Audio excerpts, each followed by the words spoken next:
Pro cyclists have it all, don't they? I mean, they get paid to ride their bikes as much as they want. They get, well, paid to sit on the sofa and call that work. Loads of free massages, and they get to travel the world. I mean, they do have to win bike races, but they also get loads of cool, top-of-the-range tech that isn't available to mortals like us. So, in this video, we're going to look at the top tech that's only available to pros.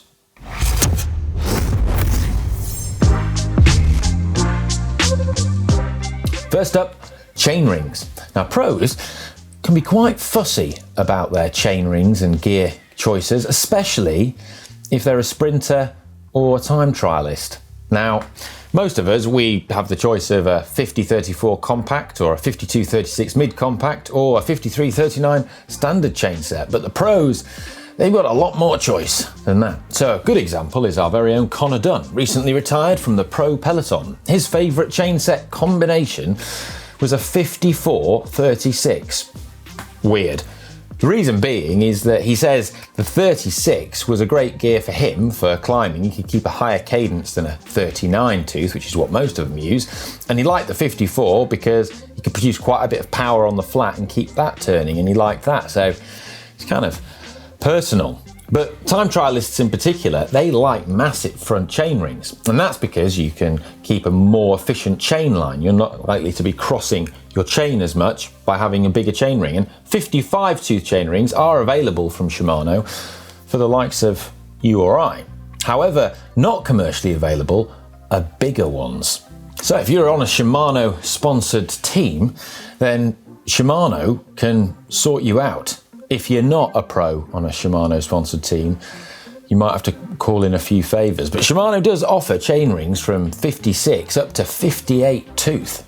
However, even amongst the pros, these fancy 58 tooth Shimano chain rings are quite rare, meaning there is actually a pecking order amongst Shimano sponsored teams as to who gets them first, and amongst riders as well. I mean, if you want to get your hands on one, then you're probably going to have to make quite a lot of calls and pull some big favours from the big dogs at Shimano, or you could just buy an aftermarket one from another brand. Mad custom paint jobs. So right now, if you want a mad custom personalised paint job on your bike, well, you can go out and, well, there's people who you can pay to do it for you, or you can try and do it yourself, like John Canning's. But if you want a totally mad custom paint job that isn't going to void your warranty on your bike and isn't going to cost you anything, well, then you've got to be pro. National and world champions are usually amongst the riders who get custom painted bikes automatically off the bat. But teams often have frames ready from manufacturers that are already painted in, say, a yellow or a pink in a particular size should their team leader go into the leader's jersey at a Grand Tour. Imagine that. I mean, imagine being such a good cyclist that they already have a bike for you that you may never even ride, because you probably will. Bonkers. Now, over the years doing pro bikes, we've seen a lot of amazing custom paint jobs. So here is a quick fire montage of some of our favourites.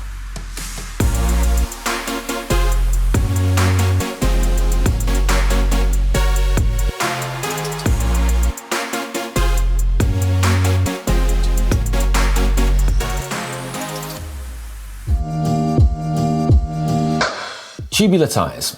Tubulars are, of course, available to buy. But if you want the ones that pros use, well, unfortunately, you're going to have to settle for the next best thing.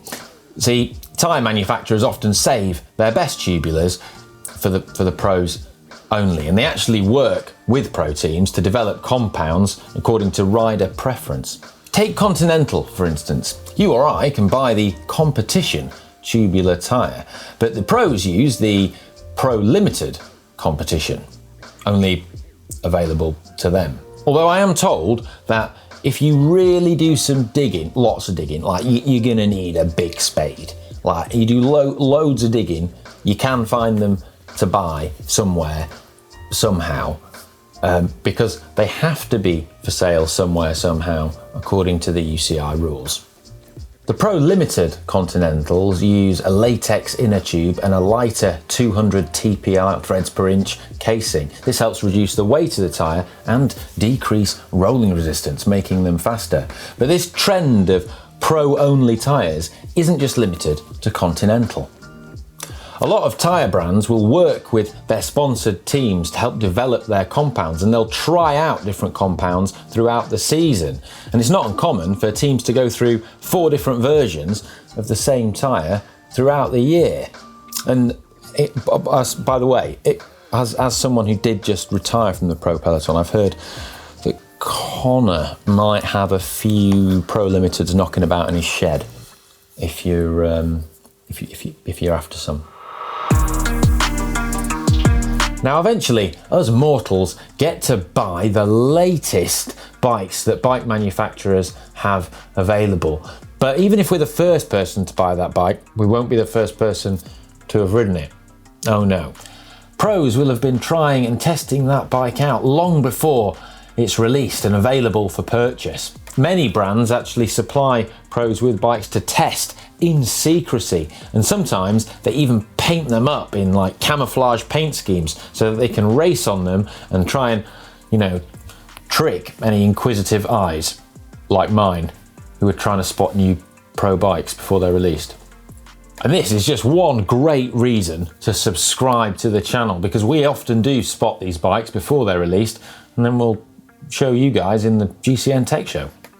Now I guess this is fair. I mean, pros should be riding on the latest and greatest bikes and tech that there is available, and also they're really well placed to offer valuable feedback to the manufacturers that can actually improve the product when we come to buy it ourselves. And quite often the way they'll test it is on training rides and sometimes in races, but they'll rarely use a new secret fully released product before it's been released in a really important race. During an easier part of the stage, they will take it out, get the rider to ride it for a portion of the stage before switching back onto the regular bike for the finish.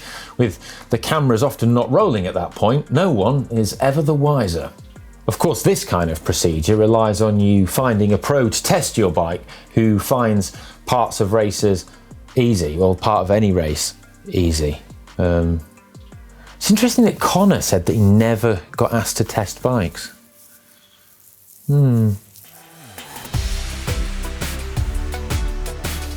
Lastly on this list is one that you may not have thought of and you may not have heard before, and it's saddles. Outwardly, these saddles look the same as the top of the range, lightest ones that are available to purchase, but they often have some reinforcement in them to make them a little bit stronger. And this manifests itself as just, well, a couple of extra grams on the scale. But why is this? Well, pros ride their bikes a lot. They also have quite a lot of bikes. So they'll have their training bikes, their race day bikes. They'll also have a couple of bikes that are kept in the service course and the mechanic's truck. And it's deemed important that the saddle is exactly the same on all of these bikes.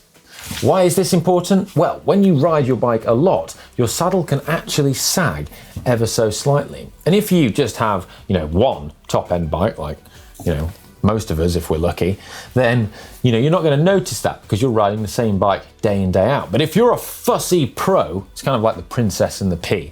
If you're a fussy pro and you jump on one top bike onto another top bike, but the saddle isn't saggy in that one, then you can notice that, and it can really, really put you off for some pros. So to stop this sag happening or having an effect, the saddles given to pros are slightly reinforced so that everything remains consistent from the training bikes to the different race bikes that they use, and it has no impact on their position or feelings when they get on the bike. Right, so there you have it, the bits of tech that only the pros get to use and we can't. Well, I hope it's not been too depressing for you, and let us know in the comments section which bit of that tech, if you could have one of those things, what would it be and why? And I'll catch you next time for another video. Bye.